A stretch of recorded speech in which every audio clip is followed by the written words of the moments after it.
Yes, team, I am back with another unboxing video, and I think I have a problem. And I'm also thinking about calling this series Finding the Perfect Watch for Alejandro, because you guys know I already did an unboxing of the Pace 4 and the Nomad, but now we're gonna unbox the Instinct 3. You guys don't know this, but I'm really into e-paper displays, whether that's tablets or phones. E-Ink has actually stopped making watches, and I think because they weren't doing so well. Here I am searching for the best E-Ink displays that I can find, and the only thing I can think of are MIP displays. That's the only thing I can think of. Yes, I can do e-paper.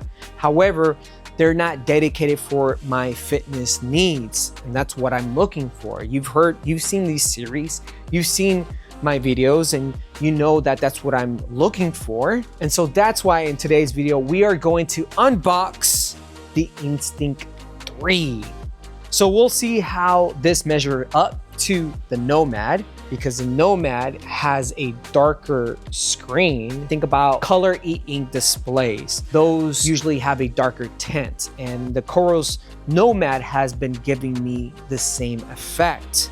So we'll see how that measures up to this display and how bright it can get, so it can be easy to read the numbers on the screen. And here we have our Garmin Instinct 3. Based on my investigation, they said that this display is going to be a lot brighter than my Coros Nomad. One of the problems I had with this watch, it's not bright enough. I still love the watch, but the fact that it's not bright enough like a traditional AMOLED display, I do still like the way it looks, but it's not as bright as this one. I watched a lot of reviews about this, and they said that it is brighter. And I'm gonna do a comparison to see if that's true. As far as the G-Shock look, you can tell that this one looks more G-Shock like than this one. Yeah, you can tell that this is a used box. So thank you, Amazon, for that. Open sesame, open sesame. Let's see what we got here. Let's see what we got here. Woo, look at that. It looks so pretty. Oh, I don't like these. I realized that I don't like these types of straps, which is why I got myself this strap for my Coros Nomad. It's a lot comfortable. Same fabric as the Coros Pace 4, as you can see. Ooh, look at that. That looks so pretty. My goodness. Oh, let me go ahead and share with you what else it came with. A charger, of course, and booklets. But we don't read these, do we? And here we have it. Strip. Let's go ahead and strip this. All right. So this is a 45mm watch compared to my Coros Nomad. Disregard this injury. Long story short, I fell and I busted my ass. And that's why I have these marks. And I talked about the story and how I fell. Moral of the story, if you fall, get right back up and finish your run. Both pretty looking, I must say. Let's go ahead and turn this on. And we have English, pair with phone, scan. So it does the same thing as my Coros Nomad, where it gives you the code. So let's go ahead and scan that. It's telling me to download this app. I do want to see the sensors, the heart rate sensors. I wonder what that means. You know, you have 4 white blocks and then you have 2 white blocks. Which one is better? One is made in Taiwan and the other is made, doesn't say where. Okay, so we scanned the app. We're gonna go ahead and connect it. I don't have an account, so we're gonna create an account. Find nearby accessories. We found it, set it up. We'll go ahead and confirm. Okay, setup is complete. It's asking me to set up a profile here. Calculate how fast you burn calories, your body mass index, your initial step goal. Okay, now that we've done that, English. So this is not touch screen. Set a passcode. No. As far as activities go, we'll do rucking for sure. Walk, yes. Expedition, archery, skating, running, yes. Trail run, no, not really. Treadmill, no. Track run, yes. Obstacle racing, no. We do gym. We do cardio. We do HIIT training here. We do stair stepper for sure. No, we don't walk indoors. Row indoor. Yes, we do that. Bike indoor, boxing, mixed martial arts, jump rope, winter sports, water sports, team sports, racket sports, motor sports, other. What else do we have here in other? Really? You burn calories gaming? Horseback, breath work. Yes, we do breath work. Expedition, track me. I don't know what that is, but we'll see what that's about. And other, just in case, right? Apps. Nope, that's about it. Done. Now what? When you hold on to the menu, it's gonna take you to clocks, history, settings, activities, notifications, appearance, sensors, accessories, maps, connectivity, user profile, safety, health and wellness, which I really enjoy, the health and wellness side of things. It's definitely different from the Coros Nomad.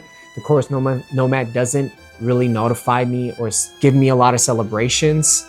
So it kind of leaves you, it doesn't motivate you is what I'm saying. The Garmin does. Another thing it has is power manager and systems.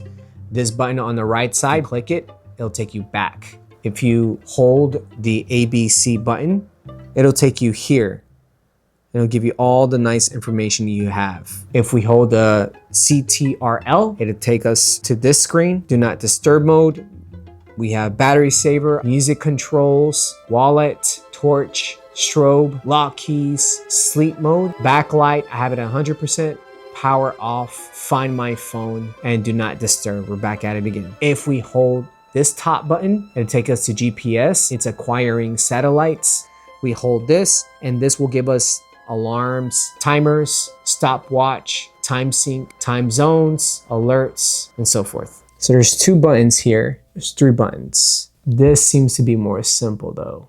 You have 2 buttons. You have the knob here that you can move up and down, and 1 button called the action button. While this makes it more complicated, and it's not touchscreen either. I don't know how I feel about that, because it's just easier to navigate with this one than this one as of right now. Okay, I'm back. Let me play around with this because I'm not happy about it. It's pretty, yes. It is pretty compared to the Coros Nomad. I do wish that this was on this with the screen and a little bit brighter. Right now, this looks bright, but it's not as bright in person. This, on the other hand, looks, I don't know.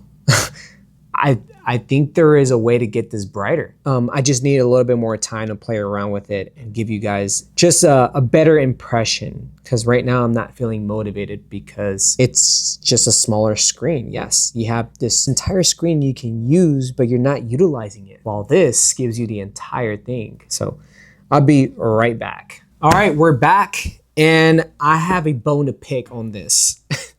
The reason why I left is because it scared me a little. The fact that this had a smaller screen, you're not getting this size of a screen.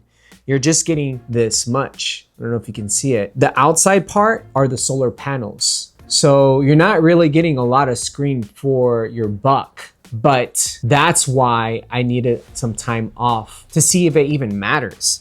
And that's why I'm gonna share with y'all my first impression of this watch. And I wrote it down. I'm gonna use my trusty Remarkable Paper Pro. Small screen. Yes, in the beginning, I was shocked how small that screen was until I started using it. And it's truly amazing, really. Another thing that I didn't like, it was the button layout. It just looks so complicated. The fact that there was 1, 2, 3, 4, 5 buttons versus the previous model that I had, which is the Coros Nomad. This one has 1, 2, 3. This looked too complicated for me that I stormed off. You saw me. Another thing, this watch didn't seem as clear as I thought. When I looked at it in the beginning, I thought it was gonna be the same as the Nomad. When you look at the Coros Nomad, it was bright and this seemed to be dark. But in reality, this was so much vibrant and lighter, had more contrast than this one. The fact that this watch was much more tinted than this one. You take it out for a run, you see it. You see the time, you see your steps, the calories burned. And at night, same thing. The Chorus Nomad, oh man, it was challenging in different lightings and different circumstances. Even though through camera, this looks great. Through camera, in real life, I had trouble. Somehow this was easier to look at. You're probably wondering, Alejandro, should I even buy this watch? I wanna make sure not to amp you up. There's some downsides to this watch. While I was jogging, working out, using it for at least a week. So this is what Garmin did. Garmin placed a torch light here. Why? Look how unfunctional this is. I have to do this in order to light something up. It's not comfortable to do this. It's more comfortable if that light is in front. It's more natural to do it this way than this way. Another thing that I dislike about this watch, there's no maps. And the reason why I put low resolution, I'm giving them the benefit of the doubt. Maybe because it doesn't have AMOLED displays. Maybe. And that it's a low resolution type watch. I'll give it to you, all right? The third reason why I dislike this watch is because of the heart rate monitor. It is the same exact as the Instinct 2 and the 2X. That's the last year's model. Most of the newer watches are getting the new heart rate sensors, but somehow they kept this one the same. No bueno. I don't understand why. You're paying, what, $399 for this watch? And that's a lot of moolah. And last but not least, this watch has no touchscreen. I'm okay with that because I got used to using these buttons, but sometimes I want to quickly touch something and I can't. Again, you're paying a lot of money for this watch. How come there's no touchscreen? It's not all bad news here, because if we go up here, I want to share with you why you should buy this Instinct 3. Maybe I'm talking to myself. Maybe. There's solar panels on this watch. Last year's model, you can tell it had solar panels. This year's model, it's blacked out. Another reason why you should buy this Instinct 3, talking to myself, is that it looks like a G-Shock.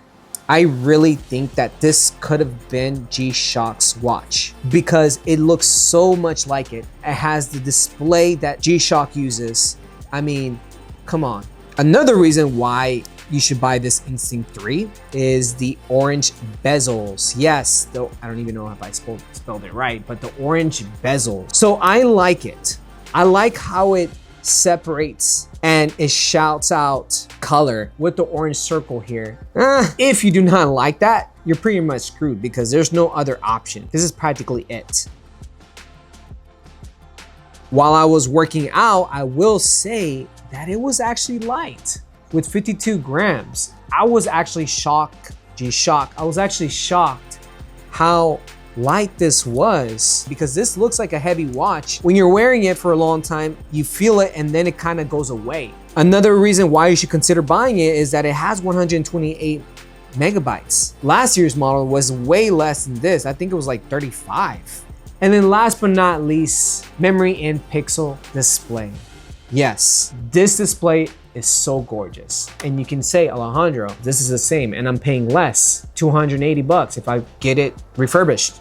I get it, I understand, but think about it. If you're gonna be having this for the rest of your life or for 3 years, 5 years, do you rather have a functioning, beautiful display with all the functionalities? I mean, this does what it says it does. It has everything I would want in a watch and it looks so beautiful. How can I say no to this? And I will say that the Chorus Nomad is not ugly either. It's a pretty looking watch, but this has more of a G-Shock look for a fan like myself, G-Shock look than this one. You know, each their own. I gotta say, team, very comfortable watch to wear. I can see why this has a lot of people behind this watch. I can see why. It is truly remarkable, and I might even be an Instinct fan.